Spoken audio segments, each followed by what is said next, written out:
Lester Castro.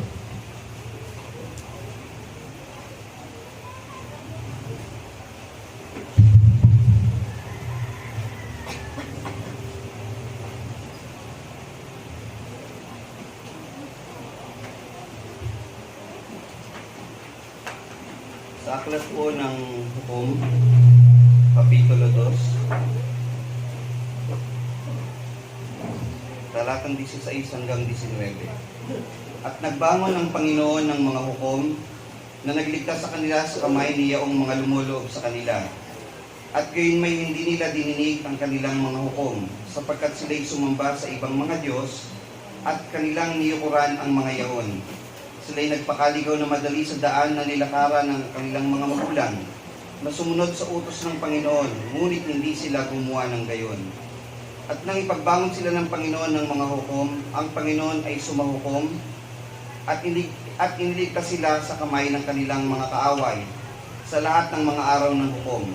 Sapagkat nagsisi ang Panginoon dahil sa kanilang daing, dahil doon sa mga pumigati sa kanila at nagpakalupit sa kanila.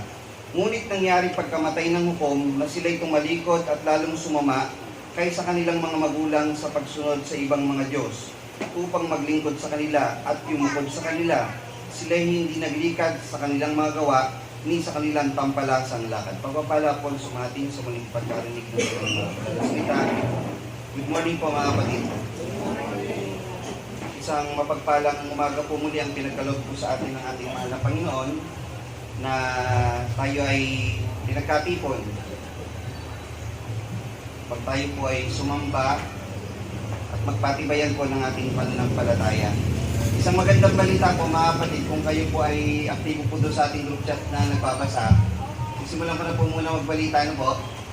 Ang ating pong Pastor June, Pastor Roland, kasama po yung papagpastor sa ibang lokal ay nasa po, lokal ng Puray. Ang tawag po doon ay developing local. Di ba po siya talaga established na lokal, pero po ito ay tinatawag na developing local po. Ibig sabihin, ito po yung proyekto ng national mula sa proposal na ibinigay po ng lokal ng San Rafael na magkaroon po ng lokal po doon.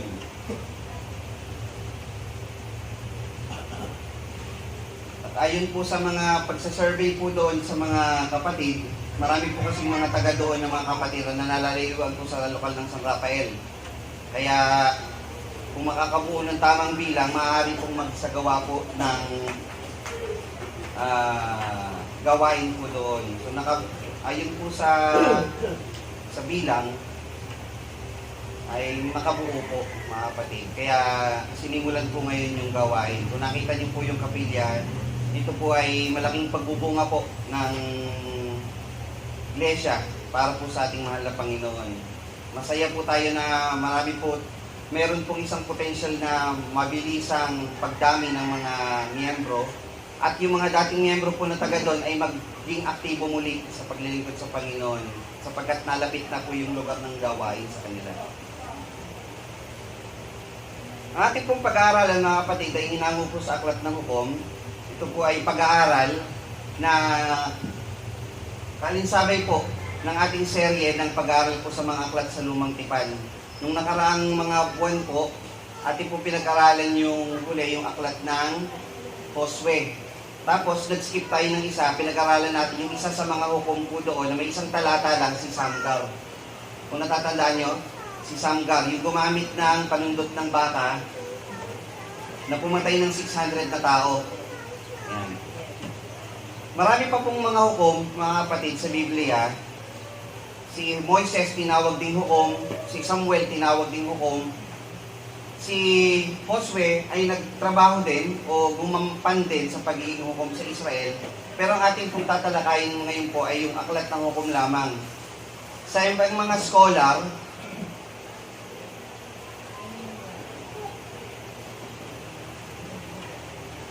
scholar, ito po ay ang bilang po ng hukom ay 13, 12 lalaki at isang babae.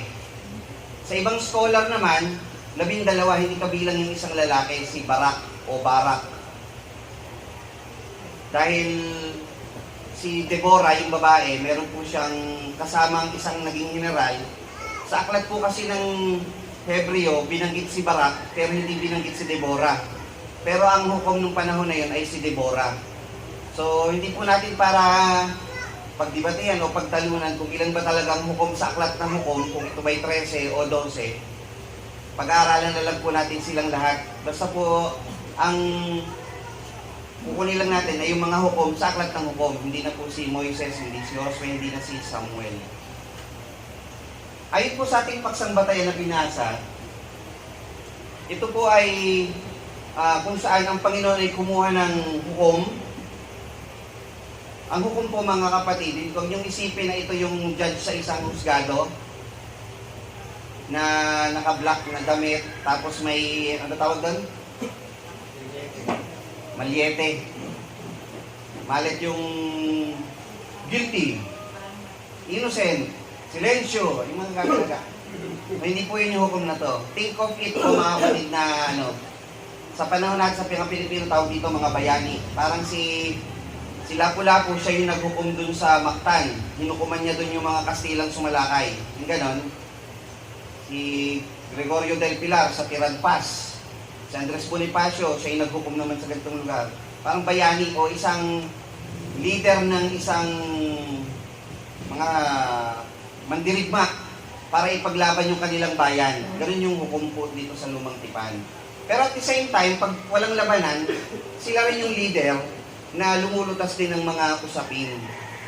Pero ang gumanap talaga ng paglutas sa mga usapin, si Moises at si Josue, si Samuel. Pero itong mga hukom sa aklat ng hukom, talagang mga mandirigma po ito. Lumaban talaga sa mga mananakop. Meron po itong ating pagsambatayan ay meron pong 4 na bahagi. Ang sabi po dun sa una, at nagbangon ng Panginoon ng mga hukom, liligtas sila sa kamay ng mga sumakop sa kanila. Pangalawang talata, hindi dininig ng mga tao yung hukom. Pero bumalik sila sa mga Diyos-Diyosan. Tapos, pangatlong talata, pinakita ng Panginoon, sumahukom. Ibig sabihin, ang Espiritu ng Panginoon, ang presence ng Panginoon ay doon sa mga leader na ito, sa mga hukom na ito, upang tulungan sila na ibangon ng Israel. Nga lang, sa 4 na bahagi, yung hukom nung namatay, sabi ng Karomi, BSDU, ano daw yon? Ang Israel ay balik sa dating ugali pag wala yung leader, ganon. Ang ating pong pamagat, mga kapatid, ay aklat ng mga hukom. Ang ating pong tema, mga aral sa aklat ng mga hukom. Wakan ko lang, talaga ako sanay na, no? Ganito. Ayan. Aklat ng mga hukom. Ang ating pong tema, mga aral sa aklat ng mga hukom. Ang ating pong pagsambatan ay kinuha natin sa aklat ng hukom, Kapitulo 2, talatang 16 hanggang 19. Balik-aralan po muna natin bago natin ito talakayin. So, Genesis, paglikha ng mga tao, pati mga community, nag-umpisa lahat dyan, hanggang sa sila ay nasakop ng Ehipto. Pagdating sa Ehipto, yung Israel, na bansang pinili ng Diyos, nasakop ng Ehipto, tapos pinalaya sila ng Panginoon sa magitan ni Moises. Natatandaan niyo po. Sa aklat ng Levitico, nung sila'y nakalaya na, yung aklat ng Levitico, ito yung manual kung saan sinabi ni Moises, ganito nyo sasambahin ng Panginoon, dito kayo magsasagawa ng pagsamba sa Panginoon. Ito yung utos, ito yung tabernakulo kung saan kayo magsasamba. So, kung ano ang gusto nyo malaman sa paraan ng pagsamba, paraan ng paano paluluguran ng Panginoon, saan nyo paluluguran ng Panginoon, sa aklat ng Levitico po yung matatagpuan. Pagdating sa mga bilang, dahil ang Ehipto ay ang Israel ay umalis na sa Ehipto, binilang ngayon sila sa aklat ng bilang, binilang sila para dahil sila'y naglalakbay, baka sila'y dayuhin ng mga kalaban habang naglalakad o naglalakbay. So, in-arrange sila sa tamang pwesto para mapaglabanan nila yung mga kalaban. At doon, kaya halos paglalakbay ng Israel hanggang makarating sila, binipilinan sila na makarating sa lupang pangako. Sa Deuteronomio, namatay na itong 20 years pataas na nagtalo sila sa Panginoon, ang nagtuloy na lang yung 20 years old pababa na mga Israelita. Ang sabi sa kanila ng Panginoon sa Deuteronomio, pagpunta nyo sa lupang pangako, ito yung gagawin nyo. Sa inyo mapupunta yung lupang pangako, hindi doon sa inyong mga magulang na nagtalo sila lahat, mamamatay sa ilang. Pagdating kay Josue, unti-unti na, naalala nyo, si Josue, di ba, tactician siya na strategist, paano nila sinakop yung, naalala nyo yung kwento? Paano nila sinakop yung Kanaan? Mula sa Jericho, at iba't ibang mga lugar ng Kanaan, hanggang sila nasakop na nila yon. So, nakapasok na sila. Yung aklat ng mga hukom, nandito na sila sa lupang pangako. Naka-reside na sila, residence na sila. Hindi na sila manlalakbay, hindi na sila palakoy, gano'n. Sila ay nandun na sa lupang pangako. So, yan po yung sequence ng pangyayari. Ngayon, ito yung sabi ko kanina, hindi po ganito ang hukom. Imagine niyo ang hukom na ganito. Ayan, mga mandirigma na lumalaban sa mga kaaway na sumasakop sa Israel. Ganyan po ang mga hukom. Dito mga kapatid sa aklat ng Josue, kung inyong matatanda, meron pong huling talata, may ilan sa mga huling talata na binanggit po dito si Josue. Sa aklat ng Josue 24:15, ito pong binabanggit, hindi ko na po nilagay. Ito yung mga huling habilin ni Moises sa Israel. Josue 24:15. At kung inaakala ninyong masama ang maglingkod sa Panginoon, ay piliin ninyo sa araw na ito kung sino ay inyong paglilingkuran. Mga kapatid, imagine ninyo yung Israel nasa loob na ng Kanaan. Diba? Habang nasa Kanaan na sila, binibili na sila ni Josue. Piliin ninyo sa araw na ito kung sino ay inyong paglilingkuran. Kung ang mga Diyos ng inyong mga magulang na pinaglingkuran sa dako roon ng ilog, o ang Diyos ng mga Amoreo na ang lupain nila ay inyong tinatahanan. Ngunit sa ganang akin at ng aking sambahayan ay maglilingkod kami sa Panginoon. As for me and my house, we will serve the Lord. Yan yung ilog. Nakatawid na tayo, nandito tayo sa Kanaan. Kayong mga Israel, sinong pipiliin yung paglingkuran? Yung Diyos na nung nandun pa tayo sa kabila ng ilog na pinaglingkuran natin, o yung Diyos ng mga Amoreo, ng mga Kanaan na nandito kung saan tayo nakatira ngayon? Mamili kayo. Pero ako at ang aking sambahayan, maglilingkod kami sa Panginoon.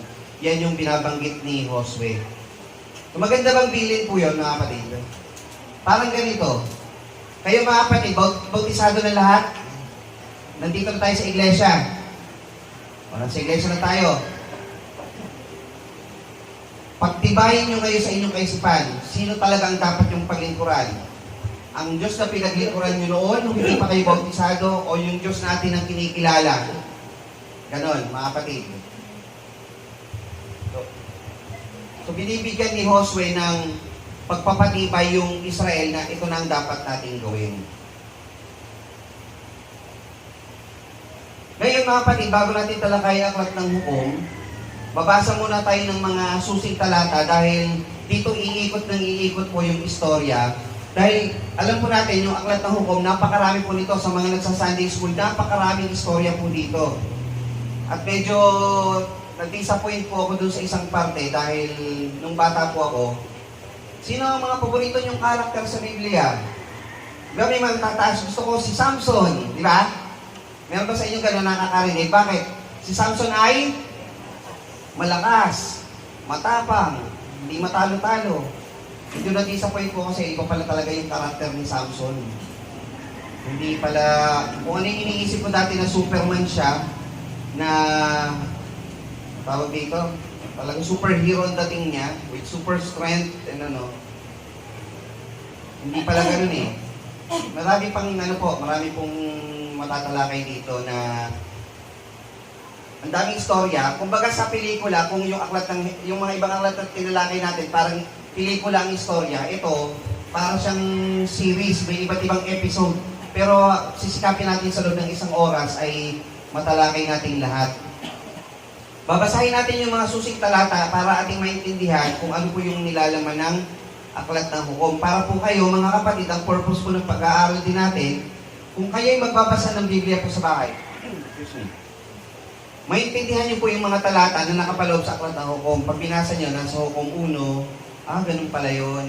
Kasi sino po dito mga kapatid yung pag nagbabasa ng Biblia, medyo lalo sa lumang tipan yung kasaysayan, parang ang hirap ng Tagalog. Di ba? Parang ang hirap sundan. Pag napag-aralan natin to at binasa nyo, maghinhawa na po sa inyong maintindihan yung yung istorya. Sikapit po natin na may storytelling natin yung nangyari sa Aklat ng Hukom.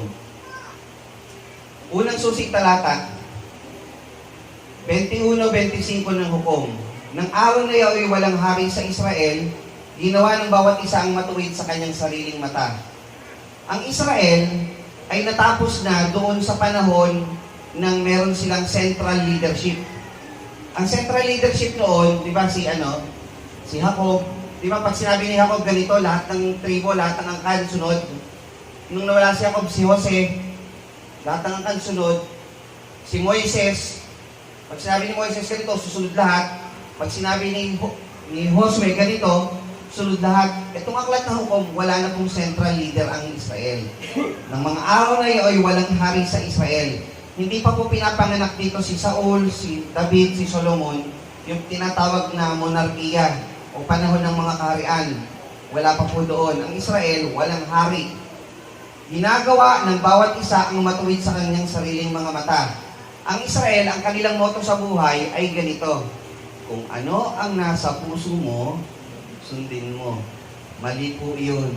Sabi kasi, tumiwala ka sa Panginoon ng buong puso mo at huwag kang manalig sa iyong sariling kaunawaan. Ang Israel, nananalig sa kanilang sariling kaunawaan. Ginagawa ng bawat isa ang matuwid sa kanyang sariling mga mata. Yan po yung nangyayari sa Israel sa buong Aklat ng Hukom. Tama po, mali? Tama ba yung ginagawa nila o mali? Mali po yun. Pangalawang susing talata.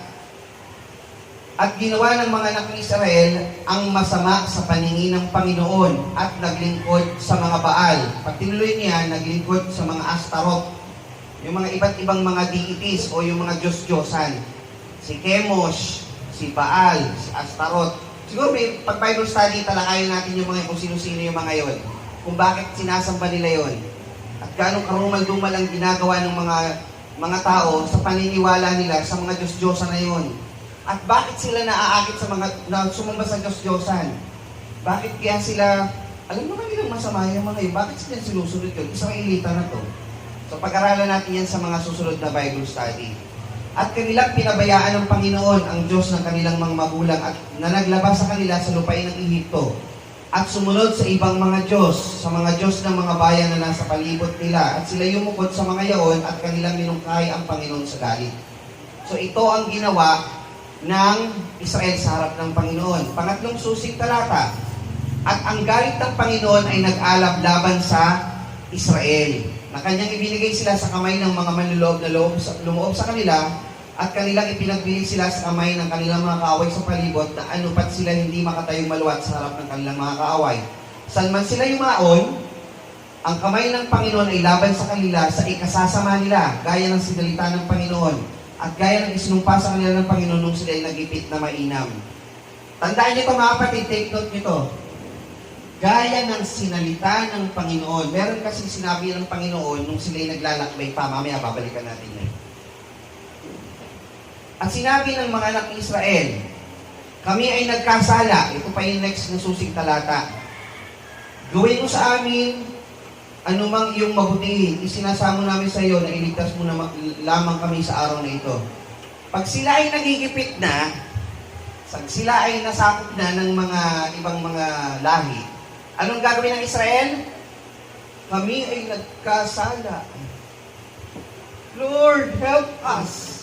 Ganun sila. We sinned against you. Ganun. Gawin mo ng gusto mo sa aming Panginoon, basta iligtas mo lang kami sa kanila. Yan, ganun sila sumamo. At kanilang inihiwalay ang mga Diyos ng iba sa kanila at naglingkod sa Panginoon at ang kanilang kaluluwa ay nagdalamhati dahil sa karalitaan ng Israel. Pag sila ay sumamo sa Panginoon, itong mga Diyos-Diyosan, anong gagawin nila? Aalisin nila yon. Sasambahan sila sa tunay na Panginoon. Tama ba yung mga kapatid? Tama, di ba? Dapat pag nagsosorry ka, yung sa Panginoon, alisin mo talaga yung di ba? Yung mga dyan nga galit ang Diyos sa mga Diyos-Diyosan, alisin mo yan. Yun nga lang, At nagbangon ng Panginoon ng mga hukom na nagligtas sa kanila. So pag sila ay nagigipit na, ang Panginoon nagbabangon ng mga hukom. Ito yung pagsambatayan natin sa kanila. Pero hindi nila dininig ang mga hukom. Sila'y sumumpa sa ibang mga Diyos. At kanilang liyukuran ang mga yaon.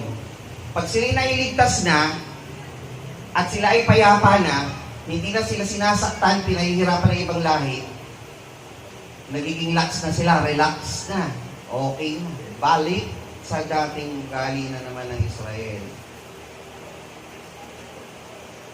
Ngayon, ito po mga kapatid yung tinatawag na paulit-ulit na kasalanan ng Israel. Sabi po dito, mauna, magkakaroon ng kapayapaan sa Israel, kagaya nung simulayan kay Josue. Diba? Si Josue, dinala sila sa Kanaan, may kapayapaan na sila, wala na silang kaaway. Pagka sila'y payapa na, nagkakaroon sila ng pagkakasala laban sa Panginoon, naglilingkod sa ibang Diyos, iniiwan ng Diyos, inalilimutan ang Panginoon. Parurusahan sila ng Panginoon. Ang Panginoon tatawag ng ibang lahi, papunta sa kanila. Sasakupin sila, pahihirapan sila, gagawin silang alipin. Alam niyo ba kung paano alipinin ng Israel noon? Mga kapatid, para magtrabaho, hinahataw. Ang kain mo, kung kailan nila gusto ka pakainin. Para kang kalabaw na may pasan-pasan o hinihila. Paaraw-araw. Pag pagod ka, hindi ka pwede magpahinga. Yung mga anak nyo, pinapatay. Yung mga asawa nyo, ginagahasa. Yung mga anak nyo babae, pinapatay. Yung mga lumalaban, alam niyo yung fish hook? Mga kapatid, diba, pag ganyan, ginaganyan sa bibig, minsan sa ilong. Sinihila, ayaw yung sumunod, masakit. Anong gagawin ng Israel? Hihingi ng tawad at ng tulong sa Panginoon. Ayaw na namin sa ganito, nagkasala kami, Panginoon. Ang Panginoon gagamit ng mga hukom para iligtas sila, lalabanan yung mga sumako. Pag nailigtas na sila, lalaya na sila, kakalingain sila ng Diyos, sasagana ulit yung buhay nila. At pag payapa na sila, anong mangyayari? Babalik na naman. Yan po ang paikot-ikot na istorya ng aklat ng hukom. Yan po yung masakit na katotohanan po sa Biblia. Ang problema dyan, sa pag-aaral ng ibang mga pilosopo, okay lang pala magkasala, ililigtas naman tayo ng Panginoon. Problema, paano kung inabot ka rito at dito ka namatay, hindi ka na nakahingi ng tawad? Di ba? Hindi ka na nakaabot dun sa cycle. Maganda, abutin ka, nandun ka lang. Huwag kang abutin dun sa ibang parte. Di ba? Nandun ka lang. At ang Israel, pag nasa tindi na ng kagipitan, ito na nangyayari. Ginagawa sa Israel, lalagyan ng hook, at yung hook, nakatali sa hook sa iba pang mga bibig ng ibang kalahi nila, pinaglalakad. Pag may tumigil doon, tingin nyo, ano mangyayari doon sa kasunod niya? May hila. Yan sakit. Binabalatan sila. Mamaya makikita niyo mga kapatid. Kapag napanabig itong aklat ng hukom, kaya maganda po talaga ito gantong edad po yung gantong edad po ito tatalakayin Medyo baselan po yung mga eksena. Kung gagawin pelikula, hindi pwede sa bata po itong pelikula itong yung aklat ng hukom. Pero, ano ba yung ugat ng pagkakasala ng Israel? Bakit ba sila paulit-ulit? Bakit nangyari sa Israel na paulit-ulit na lang silang nangyaring ganon? May iniwan ba na utos sa Israel kapag sila ay nasa lupain pangako na? Deuteronomio 7:1-4, ito po ang binabanggit. Sabi ng Panginoon, nung sila'y nasa ilang pa, bago sila dumating sa Kanaan, pagka ipapasok ka ng Panginoon mong Diyos sa lupain na iyong paroroonan upang ariin, at palalayasin ang maraming bansa sa harap mo, ang Heteo, ang Gerseo, ang Moreo, Cananeo, Pereseo, ang Habeo, at ang Jebuseo, na 7 bansang lalong malalaki at mga lalong makapangyarihan kaysa iyo. At pagka sila ibibigay sa harap mo ng Panginoon mong Diyos, ay yung sasaktan sila at lubos mo ngang lilipulin sila. Anong utos sa Israel pag sila nasa lupang pangako na? Lahat ng nakatira doon, uubusin nyo. Kayo dapat lamang na nandun. Huwag kang makikipagtipan sa kanila, ni huwag mong pagpakitaan ng kawaan sila. ni mag-aasawa sa kanila. Ang iyong mga anak na babae, huwag mong papag-asawahin sa kanyang mga anak na lalaki, ni ang kanyang mga anak na babae ay huwag mong papag-asawahin sa iyong anak na lalaki, sapagkat kanilang ihiwalay ang iyong mga anak na lalaki sa pagsunod sa akin, upang sila maglingkod sa ibang mga Diyos. Sa gayoy nag-alab ng galit ng Panginoon laban sa iyo at kanyang lilipulin kang madali. So kasi ang nangyari, wag ka makikipag-asawa, makipagtipalog ka, makikiawa sa kanila. Kailangan malipol mo sila. Dahil pagka sila'y nakitira ka sa kanila at sila'y buhay pa, baka mag-asawa kayo ng mga kalahi nila. At pag nag-asawa kayo ng kalahi nila, yung Diyos nila ay masamba ninyo. Eh anong ginawa ng Israel?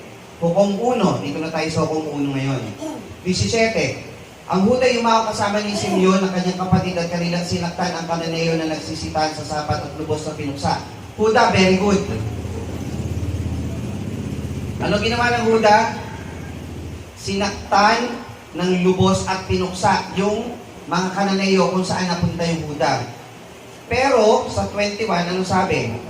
At hindi pinalayas ng mga anak ni Benjamin ang mga Jebuseo na tumataan sa Jerusalem. 27. At hindi pinalayas ni Manases ang taga-Bet-Sean at mga bayan ni Yaon. 28. At nangyari nang lumakas ang Israel na kanilang pinatatag ang Kananeo at hindi nila lubos na pinalayas. 29. At hindi pinalayas ni Ephraim ang mga Kananeo na tumatahan sa Geser. 30. Hindi pinalayas ni Zabulon ang nananahan sa Chitron. 31. Hindi pinalayas ni Aser ang mga taga-Ako o Akho, ni ang mga taga-Sidon, taga-Ahalab, taga-Akzib, ni ang taga-Zehelba, taga-Aphek, ni ang Rehob. 33. Hindi pinalayas ng Neptali ang nananahan sa Bet-Semes. 34. Hindi ang at pinilit ng mga Amoreo ang mga anak ni Dan sa mga lupaing Maburol. So, ibang lahi ng Israel, bukod kay Huda, si Huda lang ang very good eh. Lahat ng lahi ng Israel, anong ginawa? Kung saan sila nakatira, hindi nila pinalayas yung mga nakatira doon. Di ba si Lot? Sabi, huwag kayong lilingon. Ano nangyari nung lumingon siya? Naging haligi-asin. Bakit siya lumingon? Nanghinayang. Palagay nyo, ano kaya ginawa ng mga taga-Israel? Bakit hindi nila pinuksa itong mga to? Parang siguro may panghinayang o awa. Ano nangyari sa kanila? Nagkasala sila. Doon umikot yung cycle. Yun yung ugat kasi noon. So kayo mga kapatid, kayo pag binautismuhan na at nandito na kayo sa iglesia ng Panginoon, kung anumang Diyos-Diyosan na mayroon sa inyo noon, iwanan nyo yun. Kasi pag nandoon yun, yung kasalanan na dati yung ginagawa, at di yung iniwan, unti-unti kayong kakainin yan, pabalik dun sa sin cycle. Kuha niyo mga kapatid, iiwanan nyo. Yun po yung aklat ng hukom. So ngayon pa lang po tayo mag-uumpisa. Ito na po ang balangkas na aklat. Yun po yung ating maiksing introduction sa aklat po ng hukom. Okay na po. Yun po yung natin. Kumbaga, buwelo natin para maintindihan natin ano ba nangyari sa Israel. Dito na po tayo sa aklat ng hukom. Ang aklat ng hukom ay ang ikapito sa aklat sa Lumang Tipan. Meron po itong 21 na chapter, 618 na talata. Ang sumulat po nito ay hindi tiyak kung sino, pero maaari ayon sa pananalita at sa kasaysayan ng taon o panahon, ito po ay malamang si Propeta Samuel. Pag binasa niyo po yung aklat ni Samuel tsaka ito, halos dun po papunta siya. Mga pangunahing tauhan, yung Israel, yung 12 tribes at yung mga hukom, 12 hukom, at mga kalaban ng Israel. Ang susing talata natin yung ating paksang batayan. Meron po itong 12 mga hukom, si Otoniel, si Aud, sa English po niyan, Ehud, o Ehud, letter E. Ehud. Si Samgar, natalakay natin, si Deborah at si Barak, si Gideon, si Tola, Jair, Jepte, Ibsan, Ilon, Abdon, si Samson. Yung mga puti, yun po yung mararaming nakasulat tungkol sa kanila. Yung mga medyo dilaw po, yun yung mga maiiksing talata lang ang nilalaman. So, tulad ni Samgar, isang talata lang. Si Tola, Jair, tag-2 talata. Si Ibsan, Ilon, Abdon, tag-2 o 3 talata. Tapos the rest, maraming talata na po ang nilalaman sa kanila. Chapter 1 and 2. Sabi po dito, nangyari pagkamatay ni Josue ay tinanong ng mga anak ni Israel, sino ang lalaban sa atin sa mga kalaban? Walang lalaban sa wala na si Joshua, wala na tayong leader. Sabi nila, si ganito ba ang sumagot ng Panginoon? Si Huda ang lalaban. Hindi po si Huda taong isang tawa, kumbaga yung angkan ni Huda. Kasi si Huda patay na po yun sa 12 tribes patay na yun. Doon tayo sa angkan, yung buong angkan ni Huda. Ngayon nung nakapaglaban sila sa Kapitulo 1, meron sila ditong nakalabang isang very good pa Israel dito Bago sila lumaban, humihingi ng tulong sa Panginoon, nananalangin kaya sila nananalo. Ngayon yung nakalaban nila, nung natalo nila ito yung ginawa nila. Pinutulan ng mga angkan ni Huda, lahat ng kalaban ng hinlalaki at yung hinlalaki sa paa. Lahat ng kalaban nila. Lupit ng Huda, no? Sa inyo, medyo gross talaga itong Bakit nila pinutulan? Hindi na makakahawak ng sandata yun. Hindi na rin makakatakbo yun. Kumbaga, paralisado yung kalaban nila. Ganong katindi ang Huda. Ngayon, nung sila ay nakipaglaban na nanalo sila, dumating na yung panahon na meron po itong Kapitulo 1 na dalawang bahagi. Yung isa, nagkaroon ng hindi ganap na pananakop sa lupain ng Kanaan. Bakit hindi ganap? Kasi dapat ang sabi, lipulin nyo lahat, hindi na nilipo lahat. So hindi ganap yung pagsakop nila sa Kanaan, di ba?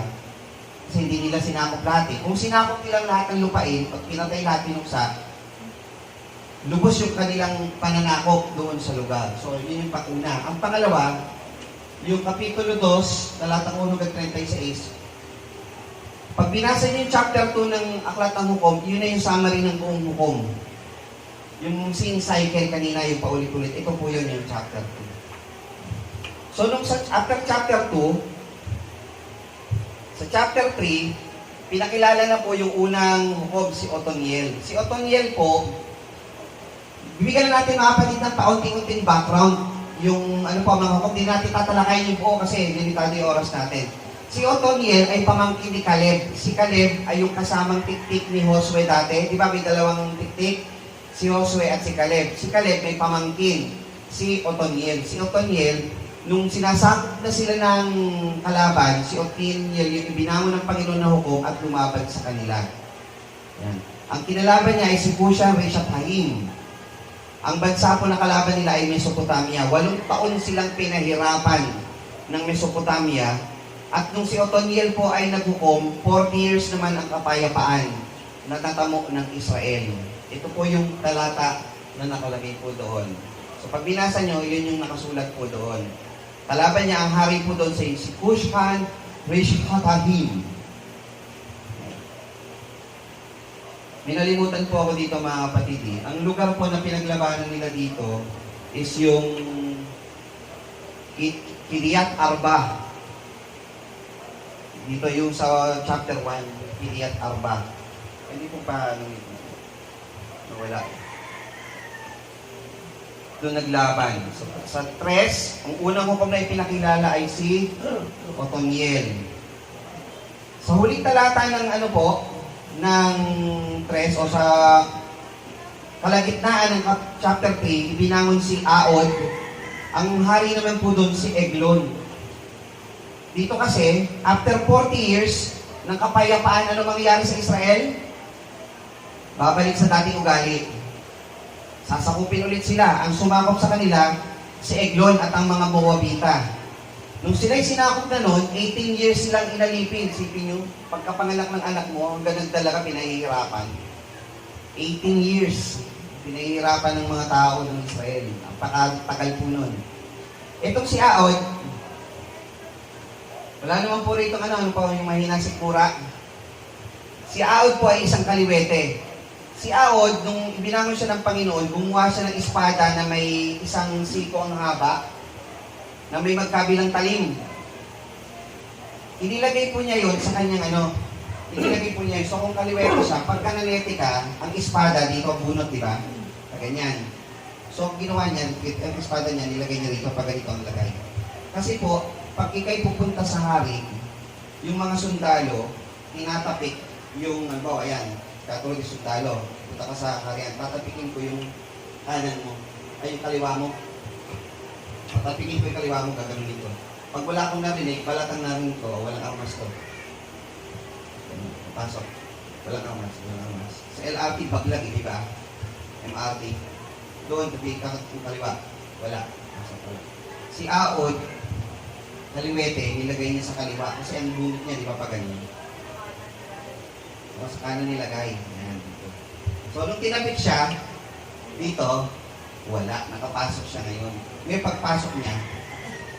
Anong pagparito mo sa hari? Magbibigay po ako ng buwis.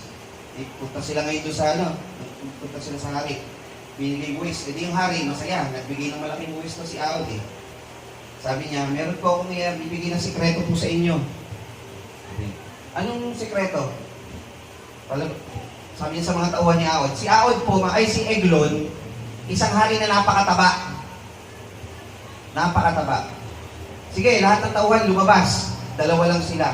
Nung sila'y dalawa na lang doon sa kwarto, sa pinakataas ng gusali, binunot ni Aod yung kanyang espada, sinaksak sa tiyan si Eglon, patay. Tagos, pati yung hawakan ng kanyang espada, pumasok sa tiyan ni Eglon. Hindi niya na nabunot. Ganong kataba. Tapos yung mga laman loob ni Eglon, lumabas dun sa likod. Tapos nung napatay niya si Eglon, sinarado niya yung kwarto, tumakas ngayon siya. Inilak niya yung kwarto, sinabi niya dun sa mga nagpapahinga si Hari Eglon. So yung mga kawal nasa labas. Tagal na nung hari Siguro nasa bahay palikuran pa yun, kaya tatagal. Teka, parang tagal na masyado Pagpasok nila ngayon, nakita nila, nakabulak tayong Hari Eglon. Tapos nung tumakas na si Aod, sinabi niya, ibinigay na sa atin ng Panginoon ang mga Moabita. Mananalo tayo. Sinalakay na nila ngayon ng ang Moabita at sila'y nanalo. Pag walang hari ang kalaban, madaling matatalo. So yun po yung kasaysayan ni Aod. At si Aod po ang nagbigay ng pinakamahabang kapayapaan ng paghuhukom sa Israel. 80 years. Napakatahimik ng Israel, 80 years. At after 80 years, ano mangyayari? Balik ulit sila.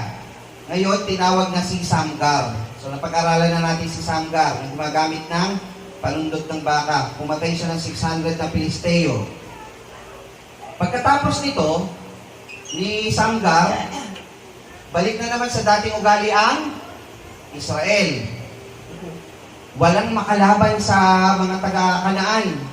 Takot na takot sila dahil meron si Haring Jabin at ang kanyang general na si Sisara. Si Sisara is lalaki po ay meron pong 900 na karong bakal, iron chariot.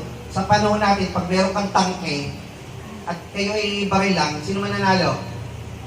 May tangke. Kung kayo itak lang at ang kalaban niyo may iron chariot na 900, mananalo kayo? Hindi. So walang makalaban. And the only person na makalalaban sa kanila is a woman. The only man that can fight with them is a woman. Si Deborah ang iniahon ng Panginoon. Ano yung kasaysayan niyan? Sabi ni si Deborah, pinunta ng Panginoon, sinama niya si Barak. Kapag laban sila, nanalo sila. Tumakas si Sisara. Hindi natin, marami pong siguro isang Bible study, talakayin natin ng buo yan. Kunin lang natin yung highlights. Si Sisara, yung general, siyempre, kailangan mabuhay ako. Ako magbabangon ng aming lahi para gumante. Taka siya ngayon. Punta siya sa isang lugar na kaibigan ng kanilang lahi. Pagpunta nila doon sa isang lugar, nakita niya yung tent ni Jael. Si Jael, kakilala ng lahi nila. Sabi ni Jael, babae po yun. Dito ka na sa aming tolda magpahinga. Talaga, sige, pasok siya ngayon. Itong general na to, di matalo-talo to, nakatakas nga Pag kayo ay galing sa labanan, uhaw na uhaw, anong gusto nyo mga kapatid? Anong tanging makakatanggal ng uhaw at pagod nyo? Tubig. Pipiliin nyo, lechon o tubig? Galing kayo sa labanan. Tubig. So anong ginawa ni Jael? Magpahinga kayo rito. Binuksan niya ngayon yung balat ng hayop na ang laman po ay fermented milk. Pagod na pagod ka, ang pinainom sa'yo, mala yogurt, fermented milk. Ano mangyari sa'yo? Mapapayapa ka, tulog. Kinumutan pa ni Jael. Habang inumutan siya, sabi ni si Sarah, pumwesto ka dyan sa harapan ng tolda. Pag may naghanap sa akin, sabi mo walang tao rito. O sige po. Ganyan. Ano na lang po Baga, sa lingwahe na lang natin para mabilis. Tulog siya. Habang siya'y nakahiga, kinuha ni Jael yung tulos ng tolda. Alam niyo yung tulos ng tolda? Inilagay sa noo, sa kanyang minartilyo. Tagus. Patay si Sarah. Ang pumatay sa kanya, isa lang babae. Isang magaling na general ang pumatay lang sa babae. At dumating yung mga taga-Israelita. Nandito yung hinahanap nyo. O, patay na. Natalo na natin sila. Yan po ang nangyari sa kasaysayan ni Deborah at ni Barak. So, tatlo nga pala yan, kasama pa si Jael. Kabanata 6-9. At nung sila ay payapa na, ano ulit ang gagawin ng Israel? Magkakasala ulit. Tinawag ng Panginoon si Gideon. Si Gideon ay nagkaroon ng 300 na mandidigma at ang ginamit nila ay pakakakbanga at sulo, mga pangkaraniwang bagay. Winakasan nila yung mga Midyanita sa 7 taon ng pagkaalipin nila at 40 years silang naging payapa sa magitan ni Gideon.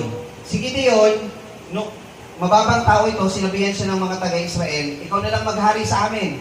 Sabi ni Gideon, hindi ako maghari sa inyo. Nga lang, ayaw niya maghari pero umakto siyang hari. Nagpagawa pa siya ng kakaibang kasuotan na parang hari na rin siya at parang parang saserdote na rin ang turing sa kanya. At yung kasuotan na yun, sinamba pa ng Israel. Balik na naman sa dating ugali. Nung si Gideon ay nagkaroon po ng 70 na anak. Sa 70 na anak, isa doon ay si Abimelech, yung isa doon si Jotam. Si Abimelech, nung namatay itong si Gideon, sabi niya, ako na lang maghahari sa inyo. Si Abimelech po anak ng patotot, anak sa labas ni Gideon. Si Abimelech, masama po ito. Gusto niya maghari, pinatay niya lahat ng mga kapatid niya sa magitan ng bato. Si Jotam lang ang nakatakas, di na natagpuan kung nasan si Jotam. Pero itong si Abimelech, napatay siya nung pagkatapos ng labanan, may isang tore pang natitira, gusali. Upin na natin to, sabi ni Abimelech. Ito na lang natitira. Mananalo na tayo. May isang babae dun sa Durangawan, sabi. Ibinagsak yung gilingan bato. Bagsak sa ulo ni Abimelech. Hindi pa siya patay. Pero masakit bungo niya. Sabi niya doon sa kawal, kaysa mapunta sa puntod ko na babae yung pumatay sa akin, kawal ko, patay mo na ako dali. At least ang nalaman sa akin, lalaki yung pumatay sa akin, di babae. Nakakaya kasi yung panahon noon. Napatay siya ng kawal, pero ang talagang puno noon, tuloy-tuloy, yung babae doon nawakasan ang paghahari ni Abimelech. Chapter 10, sumunod na hukom si Tola, 23 years siya naghukom, si Jair, 22 years siya naghukom. At muling nagkasala ang Israel. Chapter 11 at 12, sumunod si Jepte, anak din ng isang patutot. Si Jepte, inayawan siya ng kanyang lahi. Sabi niya ng mga lahi niya, anak ka ng patutot, lumayas ka rito. Lumayas si Jepte. Ang Israel na alipin. Nung sila naalipin, wala silang makuhang leader. Alam nila, matapang si Jepte. Punta sila kay Jepte. Jepte, paglaban mo kami. Wala, layasin niyo ako ngayon. Ako magli-leader sa inyo. Nagkasundo sila. Sabi ni Jepte, sige. Laban sila. Nanalo si Jepte. Diba? Naging hari si Jepte. Ay, naging hukom si Jepte. Sabi niya sa Panginoon, Panginoon, pag ako'y nanalo sa laban ko, ang unang lalabas sa bahay ko na sasalubong sa akin, ay aking ihahandog sa iyo. For short, nanalo siya. Ang unang sumalubong sa kanya ay anak niya. Ihandog niya yung kanyang anak. Talakayin din natin ito ng isang buo. Maganda rin yung kasaysayan nito ni Jepte. 6 years siya naghukom sa Israel. Chapter 12, verse 7 to 15, yan yung tatlo pang hukom. So, same cycle. Naghukom siya, kapayapaan, nagkasala, ulit-ulit. Chapter 13. Panghuling hukom, pang-12, si Samson. Si Samson ay naging hukom, pero nung bata pa lang siya, itinalaga na siya ng kanyang magulang para maging Nazareo. Ano po ang Nazareo? Ito po yung Nazarite vow. Iba yung Nazarene sa Nazarite. Nazareo sa Nazareno. Yung Nazareo, ang ibig sabihin po, no, walang pang-ahit na daraan sa kanyang ulo, hindi inom ng alak o nakalalasing, huwag kakain ng anumang maruming bagay. Pag yung tatlong bagay ginawa mo, nakasunod ka sa gusto ng Panginoon. Ano ginawa ni Samson? Yung number 1, di ba si Delilah yung nagputol? Huwag kang inom ng alak o pupunta, iinom o lalapit sa anumang alak. Alam niyo saan siya naglakad-lakad? Sa vineyard. Vineyard, sa mga ubasan, edi nakasuway. Huwag kang kakain ng anumang maruming bagay. Kumain siya ng pulot na nasa loob ng bangkay ng leon. Sinuway niya lahat po yun sa utos ng Panginoon. Kaya nangyari, puro kasamaan ang nangyari kay Samson. Puro pagsuway ginawa talaga ni Samson eh. Nakakapaghukom siya sa Israel, hindi bilang isang hukbo, pero mag-isa lang siya. Pag may Pilista yung kalaban, patayin ko yan. Pag may Pilista yung kalaban, patayin ko yan. Ganon. Hanggang sa konting highlight lang kay Samson, nagbigay siya ng buktong sa Pilisteo, sabi niya. Meron sa inyong buktong. Pag nasagot nyo, bibigyan kayo ng 30 bagong damit at ganitong salapi. Hindi masagot ang Pilisteo. Sabi ng mga Pilisteo sa asawa ni Samson, pilitin mo si Samson, sabihin sa amin yung sagot sa buktong. Napilit si Samson, sinabi sa babae, nagsabi sa Pilisteo. Nasagot ng Pilisteo kay Samson, dinaya niyo ako, kung di niyo pinilit yung asawa ko, hindi si Delilah yun ha, iba pa yun. Eh dahil nangako ako na magbibigay sa inyo ng 30 damit sa lapi, sige bibigay. Ginawa ni Samson, pumunta sa bayan ng Pilisteo, pumatay ng 30 Pilisteo, inuha yung damit, at yun ibinigay doon sa kapustahan niya. At least, sumunod ako sa inyo, pero sa inyo ko rin kinuha. Oh, di ba? Medyo bad thing, mo? Yun ang ginagawa ni Samson. Dinayasan ni Delilah, at nagkaroon din ng kamatayan si Samson nung siya'y nadaya na doon sa 2 haligi. At pumatay siya ng mas marami pa doon kaysa nung buhay pa siya. Mas marami siya napatay dito. Kasi nung nadaya siya ni Delilah, dinukit pa nga yung mata niya. Talagang bulag siya, wala. Dinukit. Hindi po tinusok lang. Talagang tinanggalan siya ng mata, hindi siya makakakita talaga. So, talagang wala rin siya. Ginawa nilang siya parang baka o parang toro na nagpapaikot ng gilingan. So, kawawa rin si Samson. Ngayon, bibilisan natin. Sa 17, si Mikas, nagkaroon po ng ibang kasaysayan dito, hindi na po ito hukom. Nagdala siya ng Diyos-Diyosan, may isang Levita na naging saserdote para kay Mikas. Tapos, yung mga tagadan, o yung mga danita, kinuha yung mga Diyos-Diyosan ni Mikas at hinimok yung Levita na naging saserdote, maging sa amin ka na lang saserdote, ibig sabihin yung Dan, hindi sumunod sa kabuuan ng mga Israelita, nagsarili. At ang pagsasarili nila, meron silang sariling Diyos-Diyosan. Ako'y naniniwala na ito yung dahilan kung bakit yung lahi ni Dan, tignan niyo yung 144,000 sa Apokalipsis, wala yung lahi ni Dan doon. Kung inyo pansinin, wala po doon. Kasi yung ang kanidan, naglingkod, ayaw ng Diyos sa mga Diyos-Diyosan. Itong lahi ni Dan, naglingkod sa mga Diyos-Diyosan. Kaya po dinulagdag dito para bigyan ang Diyos ay Diyos na mapalibugbuin. Huwag na huwag kayong maglilingkod sa ibang Diyos. Huwag kayong babalik sa ating Diyos. Sa Diyos lang kayo. Dahil pag dumating yung kahit gaano kahabag ang Panginoon na tinutulungan silang paulit-ulit, mapupuno ang Diyos sa inyo. Magkagalit hanggang dustulo, hindi na kayo ililitas ng Panginoon. Yung mga Levita, meron pa silang kinuhang babae, doon sa chapter 19, kinuha nila yung patutot, hinanay ng malahat ng kalalakihan nila, buong magdamag, yung isang babae patutot na yon. Tapos, pagbalik ng babae, nakahawak pa siya sa pinto ng kanyang amo, buhay pa, hanggang doon na siya namatay. Ang ginawa ng asawa nitong babae na to, kinuha yung asawa niya, binitbit, pinagputol-putol yung asawa niyang babae in 12 pieces. Ipinadala sa mga Israelita para ipakitang ganito na kasama ang nangyayari dito sa mga taga-Dan o taga-Benjamin naman. Taga-Benjamin. So yung Israel na pinadalahan ng iba't ibang parte ng katawan ng babae, kasi wala namang messenger doon eh. Ito na nangyayari. Tulong. Yung Israel nagkaroon ng paglalaban sa mga Benjaminita o taga-Benjamin. Natalo nila yung Benjamin. Pero naawa pa rin sila sa Benjamin kasi konti na lang natira sa kanila. Pinag-asawa pa rin yung Benjamin sa chapter 21 para matuloy yung lahi nila dahil sila naman ay nagbalik loob sa Panginoon. Kahit karumaldumal ang ginawa ng Benjamin, napatawad pa rin sila ng Panginoon. Pero itong Dan, hindi. Diyos-Diyosan kasi talaga naglingkod sa ibang Diyos. Yan na po yung kabuuan ng aklat ng hukom. Paulit-ulit. So, medyo, mga kapatid, medyo pang talaga yung istorya niya. Ano po ang ating matututunan dito? Tandaan natin at isagawa ang utos ng tunay na Diyos. Kung ano yung utos ng Diyos, yun ang susundin natin. Huwag tayong mamataan doon sa isang parte ng cycle na doon tayo abutin, hindi tayo nakapagbagong buhay. Iwanan at tiwaksin natin ang tuluyan ng ating mga kasalanan. Ang Panginoon gumagamit ng mga tao sa iba't ibang kalagayan at kaparaanan. Kahit babae, ginagamit ng Panginoon gaya ni Deborah. Si Gideon, matatakutin yun. Pero ginamit ng Panginoon. Si Jefte, anak ng patutot, ginamit yun. Si Sanggar, farmer nag-aalaga ng hayop, ginamit ng Panginoon.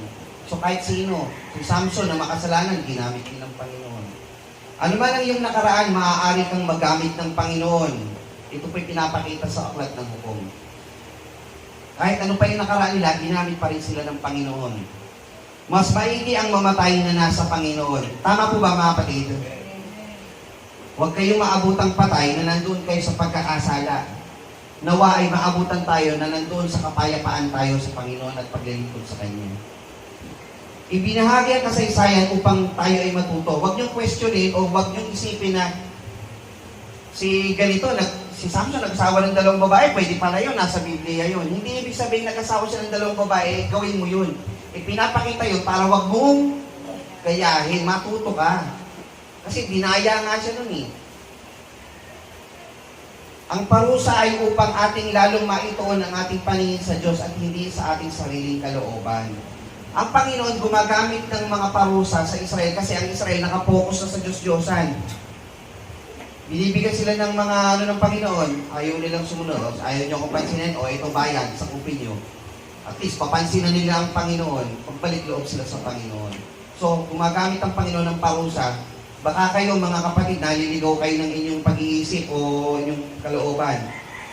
Baka kailangan pa kayong gawa ng Panginoon ng kasamaan para magbalik loob kayo sa Kanya, huwag namang mangyari. Na dumating sa puntong, Lord, sorry na po, nagsisisi na ako. Nawa, huwag tayong umabot sa ganun. Na tayo, at kung dumating man sa pagkakataon, ay upang ating maituon ng ating paningin sa Panginoon. Dahil ano po ang sabi, hinahampas ang Kanyang tinuturing na anak. Mga huling talata, sapagkat pinarurusahan ng Panginoon ang Kanyang iniibig at hinahampas ang bawat tinatanggap na anak. Na dahil dito, sa ito'y parusa kayo nagtiis, inaring kayo ng Diyos na tulad sa mga anak, sapagkat aling mga anak ang hindi pinarurusahan ng Kanyang Ama. Juan 1:19, kung ipinahayag natin ang ating kasalanan, ay tapat at banal siya na tayo patatawarin sa ating mga kasalanan at tayo lilinisin sa lahat ng kalikuan. Kagaya ng Israel, sabihin natin sa Panginoon ang ating kasalanan, patatawarin tayo ng Panginoon, mahabagin ng Panginoon, kasi tayo magsabi sa Kanya. Ngayon, pinamabalik ko sa inyo, mga kapatid, sa magitan ng pangalan ng ating Panginoong Jesucristo na kayong lahat ay mga salita ng isa lamang bagay, huwag magkaroon sa inyo ng mga pagkakabahabahagi, gaya ng Israel at Benjamin, Israel at Levita o ng Dan, kundi kayo mga lubos sa isa lamang pag-iisip na isa lamang paghatol. Ang Diyos lamang ang magiging hukom natin, mga kapatid, na mag-aahon sa atin sa ating pagkaalipin sa kasalanan. Diyos na lamang po ang ating nag-iisang hukom. At yan po ang nilalaman ng aklat ng mga hukom.